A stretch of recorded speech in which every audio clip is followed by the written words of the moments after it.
Can you get rich by working as an English teacher in Japan? The short answer is no, but if you want to know more, just watch until the end of the video. So hi, it's Sarah. Currently, I'm an exchange student in Hokkaido, the city of Sapporo, and I work as an English teacher 2 days a week. So I do it as part-time job to kind of support myself. And I'm going to talk about my experience because next week would be my last week here teaching English. And I want to talk about how good the job is and how much you can earn and if you can get rich. I have to say that I am not a native speaker. I'm from Iran originally and I have lived in Germany, so I've never been in an English speaking country. And I would say if you're not a native, it would be more difficult for you to find a job as a teacher. For example, I applied for some jobs around Sapporo, but they just rejected me without even knowing me, without even interviewing me, and their excuse was that I'm not a native speaker. So it would be definitely more difficult for you, but it doesn't mean that you cannot get it. You can still get it. So can you get rich? I would say no, in general. As a student, if you want to have a part-time job, it is the best option because you don't need to speak Japanese. And Japanese speaking is forbidden in classes if you're the English teacher. And the payment is really much higher than like general jobs like being a cashier or something.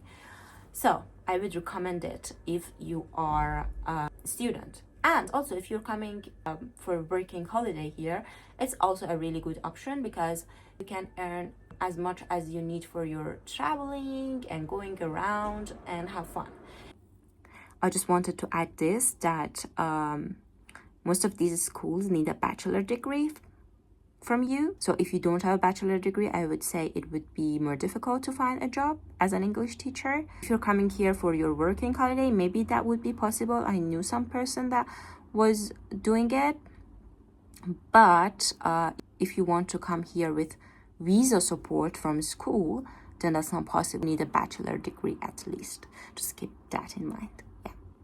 But like if you want to do it like lifelong, I would say maybe it would be paycheck after paycheck, especially if you live in bigger cities like Tokyo or Osaka. I'm in Sapporo, and the cost of living, accommodation, and everything is like expensive, which means it would be easier to maybe save money. But I cannot say it's easy to live as an English teacher in a city like Tokyo. But it depends. If you have experience, if you have the certificates that you need for your job, you can get better jobs because generally these jobs are like English teaching to students who want to have classes after school. And the payment is around 2,800 to 3,200, at least in my school, per hour. And in the city of Sapporo, I would say it's good, but I think it would be so difficult to live with that in a city like Tokyo because you also have to pay taxes for sure. If you work more than some specific hours, then it's possible, but I think it's not something that you can rely on. But if you, as I said, have experience, have certificates, you can get better classes, like even in the university. Even you can be a university professor, which means, okay, you can get rich maybe. So now I'm going to talk about two of my co-workers experiences. One of them, she's Japanese and it's been like more than 10 years she's teaching English. And she said there are like so many old people in Japan that with the excuse of learning English, they hire English teachers for private classes to have just someone to talk with because they are alone.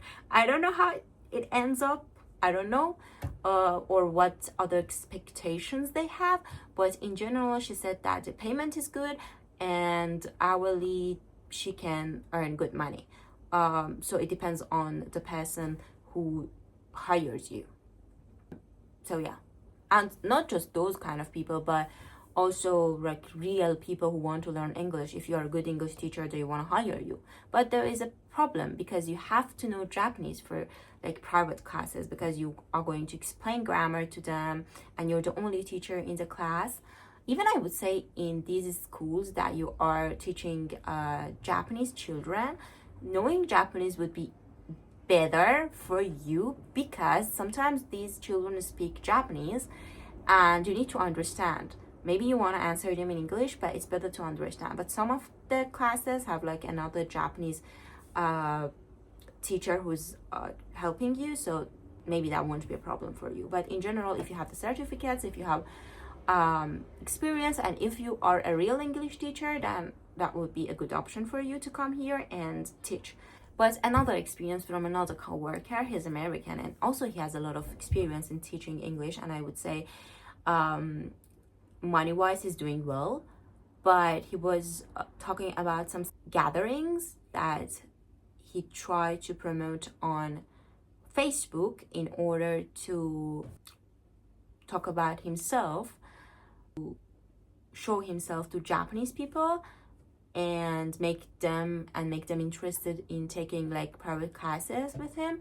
But he kind of was unsuccessful, and I think his Japanese is not that good as far as I know.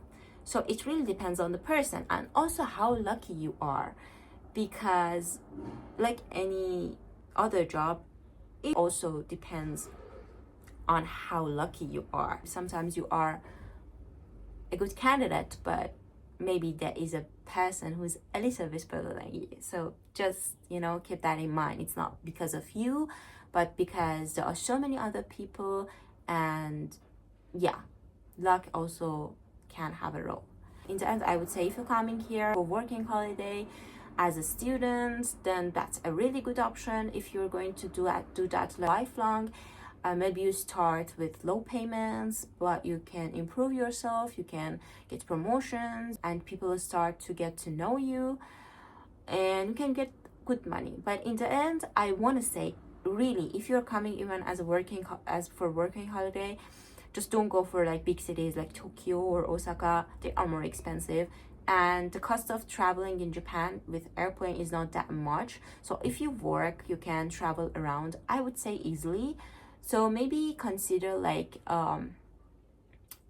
smaller cities or like less expensive cities, especially in summer, because like just imagine if you're going to live in Tokyo, then you are going to burn because it's so humid and it's so hot. I'm in north of Japan, still I would say it's humid and it's hot, but it's bearable.